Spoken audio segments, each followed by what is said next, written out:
With confidence in the media in the United States at an all-time low, here's the question: how does the media guard against misinformation and sensationalism as South Africans head to the polls in 2019? And with every passing day, there seems to be a new trend. Well, how are brands and marketers keeping up with the so-called speed of culture? Also on the program this week, why an international expert says consumers are suffering from innovation fatigue. What does this actually mean for brands?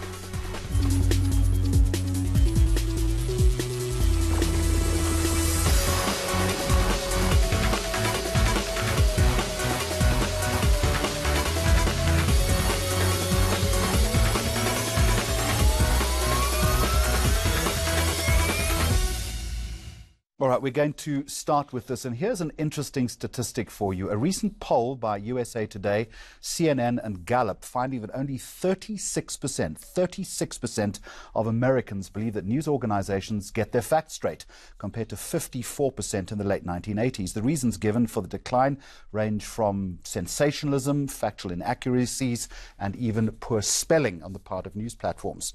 So, as South Africans are set to head to the polls in 2019, how do we as local media practitioners earn and maintain the trust of our audiences, if in fact we have it?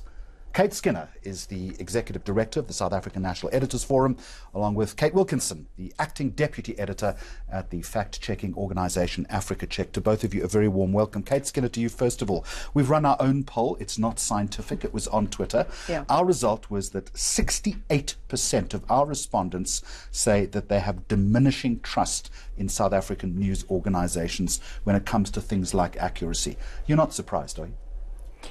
Yeah, I mean, I think it's a very depressing statistic, but I do think it's an issue worldwide, and it's an issue in South Africa. And I think what's been interesting is that things have shifted quite a lot because, at the end of the Zuma era, with all the Gupta leaks, I think that South African media was seen as amazing.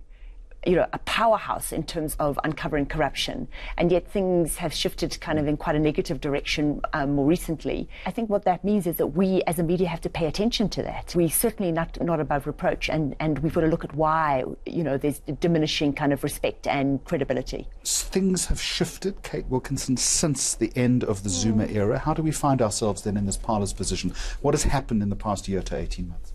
Well, I think, first of all, we need to look at the two opposites which are being prevented. Either people have trust in the media or they distrust the media. But I think there's a bit more nuance and complexity in there. We don't want people to just implicitly trust the media all the time, because we do get things wrong. Mistakes are made, and sometimes they are deliberate twistings or misrepresentation of facts. But at the other end of the spectrum, complete distrust in the media doesn't help either, because we also get things right. But I think over really the last year to 18 months globally, we've seen a pushback against what is described as the mainstream media, traditional news outlets. Driven by what? I think by distrust, by a fact that people now have access to more information. For decades, for centuries, the only place you could get your information was from newspapers and then television and radio. But now... But conversely, we have access to that same information, absolutely, don't we? and that's where the responsibility comes. When we are producing reports, when we're producing programs for people, we have to bet that either they know just as much as us or they know more, and people are going to pick up when things go wrong.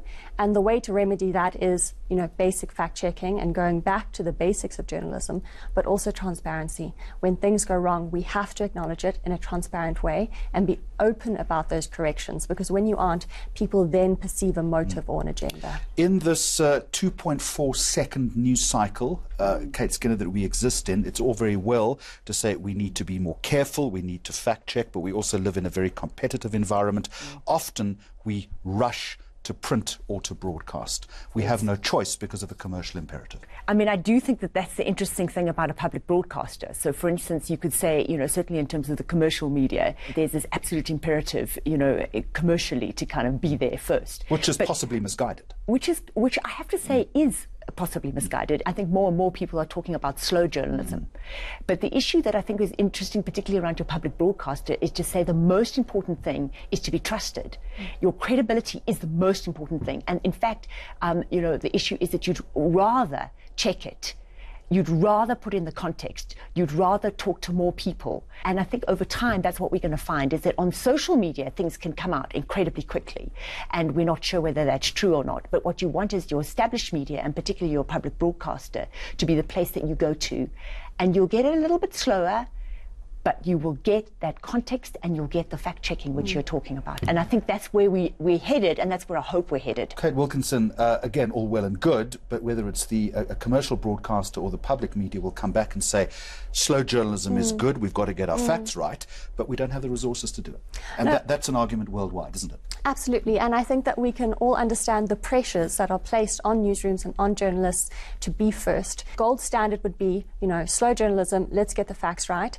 But I do think that there's a middle ground. I think that if we have journalists who are being placed under pressure, they can actually take a few very simple steps to convey to their readers or listeners whether the information they're hearing is trustworthy or whether there's a red flag. I listen to a lot of radio, and I often hear people being interviewed, and a politician or a spokesperson will just throw out a statistic, and that they've only got a minute or two to wind it up, and there's no follow-up question, there's no challenge. And if we can't fact check before we publish, or we don't have the time to fact check on the spot, simple questions like, what is that based on? Where can we find that information? Or in the case of print, if you're publishing something, a follow-up line with no evidence was provided to substantiate this claim gives the reader pause and lets them think maybe they need to follow up on this, or maybe not take it at face value. Kate Skinner, how do we up our game as we are now a matter of weeks away from an election where the noise and the confusion and the misrepresentation and the throwing out of those facts that Kate Wilkinson refers to is going to increase? One of the big things is to make sure that the general public knows about the fact that there are various places to go if you aren't happy with the media. Because I think that sometimes there's an issue with people saying, you know what, they get it wrong, and then we've got no recourse. And there's an incredible amount of anger that comes from that. And so what we're trying to do as SANEF is to publicise the Press Council, the BCCSA, which is the Broadcasting Complaints Commission of South Africa, the CCC, which is at ICASA, the regulator. And interestingly, there is a new portal that is going to be set up around disinformation issues, which is actually being worked on by Media Monitoring Africa and the IEC. And if you see online problematic information, you can go to this particular portal and actually complain about it, and potentially the material can be taken down. It's also putting pressure on ourselves, perhaps, because I refer to a study by the American Society of Newspaper Editors that says almost 4 in 10 of people interviewed for a survey feel sure that many factual errors are never corrected. And here's the important bit, because reporters and editors are eager to hide their mistakes. We don't like making mistakes. So what do? We bury it at the bottom of page 2, or in television terms, late at night. Yeah, and I think we do see there is this incredible reluctance to admit fault, because we know that the moment we show a slight weakness or slight error or misstep, you're going to have hordes coming after you with accusations. And it compounds the believability quotient as well. I would actually counter that. The people who will take an honest, transparent acknowledgement of an error and a correction and use it against you, we're never actually going to put faith in you or trust you to begin with.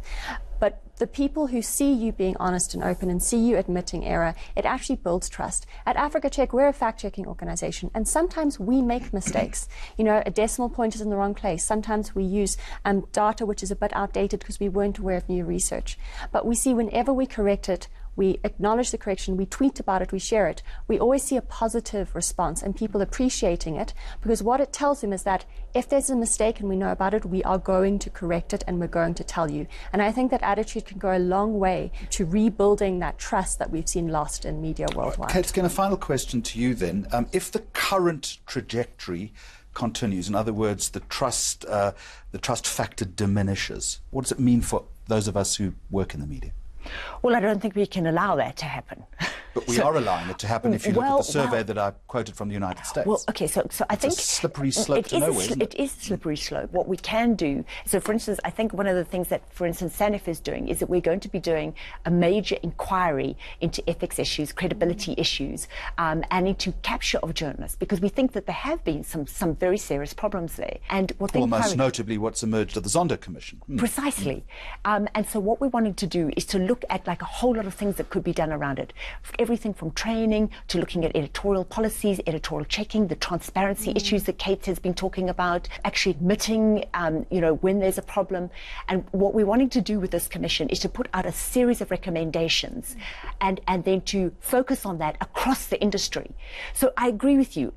Across the world, we have got these very worrying trends, but I think that we can't sit back as an industry and say, well, that's the trend. What we're trying to do as SANEF is to say, we're going to have this inquiry, it's going to be big, it's going to be independent, it's going to have recommendations, and we're going to put the recommendations out there into the public. Providing, of course, those of us who produce the news are prepared to follow those recommendations. Precisely, and that's an incredibly good point. And that's what we've got to hope and trust, that people will take those recommendations on board. Kate and Kate, thank you very much indeed. It's an important discussion. Appreciate your time.